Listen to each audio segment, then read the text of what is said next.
श्री शिवाय नमस्तोभ्यम। शरद पूर्णिमा कब है? शरद पूर्णिमा का व्रत आप कब रखें? और इसके साथ ही शरद पूर्णिमा के दिन जो खीर बनाई जाएगी उस खीर को चांद्रमा की रोशनी में आपको कब रखना है।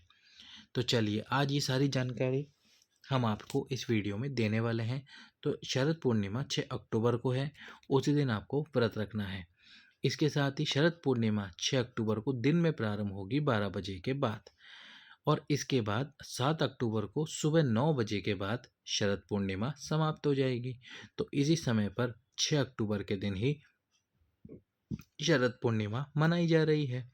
अब शरद पूर्णिमा के दिन आप सभी जानते हैं कि खीर का सेवन किया जाता है, और खीर को चंद्रमा की रोशनी में रखा जाता है, ताकि जब चंद्रमा 16 कलाओं के साथ अपनी रोशनी से उस खीर को अमृत समान बना दे, और उस खीर को फिर प्रसाद स्वरूप खाया जाता है, प्रसाद के रूप में बांटा भी जाता है। तो ये खीर आपको बनानी कब है और खीर रखने का सही समय क्या है, ये हम आज आपको इस वीडियो में बताने वाले हैं। साथ ही उस खीर को रखकर आप किन महादेव का नाम लें और किन महादेव का नाम लेकर उस खीर को ग्रहण करें, ताकि आपके परिवार के सभी सदस्य जो हैं वह खुश रहे, आपके घर में कोई रोग हो वह रोग समाप्त हो, किसी व्यक्ति को कोई रोग हो, और यदि आपको संतान प्राप्त नहीं हो रही है, वंश वृद्धि नहीं हो रही, तो आपको वंश वृद्धि और संतान प्राप्ति हो।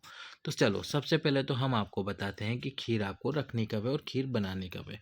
खीर आप बना लीजिए, शाम के समय पर बनाएंगे तो सही है। सुबह से खीर बनाकर मत रखिए, शाम को 6 या 7 बजे के आसपास आपको खीर बनाकर रख लेनी है एक पात्र के अंदर।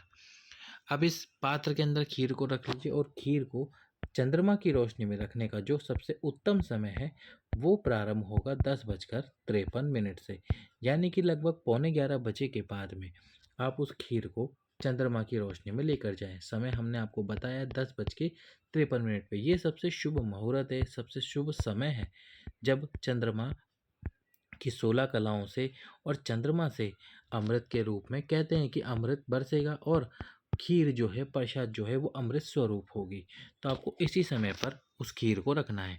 अब एक बात, जिस भी पात्र में आप खीर को रखेंगे, तो जैसे आप किसी भी पात्र में आपने खीर बनाई है, उस पात्र को एक बड़े पात्र में यानी कि किसी परात में, किसी प्लेट में रखें, और उसमें आप थोड़ा सा जल भर दीजिए। अब आप कहेंगे ऐसा क्यों? ऐसा इसलिए कि जब आप उस खीर को रखेंगे 10:53 पे, तो हो सकता है कि आसपास चींटियां आ जाए और चींटियां उस खीर में हो जाए और खीर खराब हो जाए, आप ना खा पाए। तो यदि आप उसको पानी के बर्तन में रखेंगे, उस खीर को नहीं, जो खीर वाला बर्तन है उसको आपको किसी ऐसे बड़े बर्तन में या फिर किसी ऐसी परात में रखना है, ताकि उसमें आप पानी भर के उस खीर के बर्तन को रखें, ताकि चींटियां उस तक ना आ सके। और उस पे आपको एक जाली ढक देनी है, ताकि उसके अंदर भी चंद्रमा की रोशनी अवश्य रूप से आ जाए। जाली इसलिए ढक ढक देने की, कोई उड़ने वाला जीव उस खीर में गलती से गिर ना जाए और खीर फिर हम खा ना सके, अमृत बन जाए पर पता चले कि हम उस अमृत को खा नहीं सकते, सेवन नहीं कर सकते।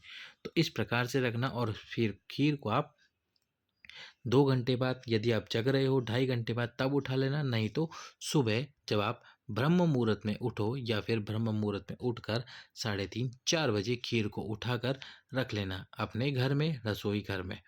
इसके बाद में अब आपको किस प्रकार से खानी है पूरे परिवार के लिए खीर, और किन किन महादेव का नाम लेकर आपको वो खीर को सेवन करना है।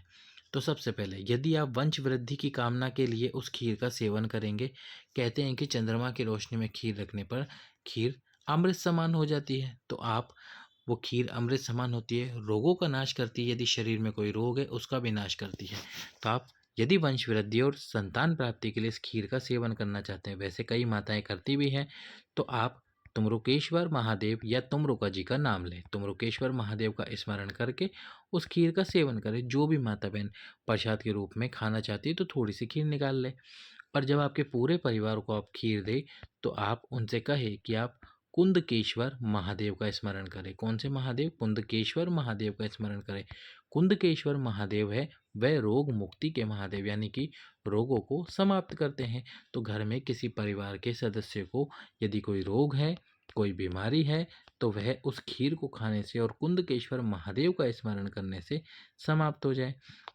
ये तो जब आप अपने परिवार के सदस्य को खीर दोगे तो उनसे कहोगे, और जब आप पूरे परिवार के लिए खीर डाल रहे होंगे पात्र में, तो आप चाहते हैं कि आपका पूरा परिवार खुश रहे, आपका पूरा परिवार सुखी रहे। तो इसके लिए आपको नाम लेना है हाटकेश्वर महादेव। कौन से महादेव? हाटकेश्वर महादेव का नाम लेना है, और फिर जिस बर्तन में, जिन छोटी कटोरी प्लेटों में आप खीर डाल रहे हो उसमें डालकर अपने पूरे परिवार के सदस्यों को उस खीर का सेवन कराएं। इस प्रकार से आपको ये उपाय करना है, इस खीर का सेवन करना है। खीर को अमृत स्वरूप बनाना है और उस फिर अमृत का सेवन भी आपको ही करना है।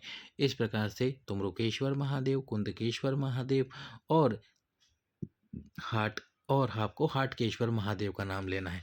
अब एक अंतिम महादेव जो सभी प्रकार के रोगों को, सभी प्रकार की बीमारियों को, इसके साथ ही सभी प्रकार के दुखों को, सभी प्रकार के तकलीफ़ों को समाप्त करते हैं। तो आप उन महादेव का नाम भी अवश्य लें, और वो है पातालेश्वर महादेव। कौन से महादेव? पातालेश्वर। पातालेश्वर महादेव के नाम से यदि आपके घर परिवार के सदस्य या आप उस खीर का सेवन करेंगे तो आपके जीवन से रोग, दुख, तकलीफ, कष्ट धीरे धीरे पूरी तरह से समाप्त हो जाएंगे। तो कीजिए ये सभी उपाय, यानी कि खीर का सेवन महादेवों का नाम लेते हुए। वीडियो लाइक करके, चैनल सब्सक्राइब करके शेयर करें। सभी भक्तों को श्री शिवाय नमस्तुभ्यम। हर हर महादेव।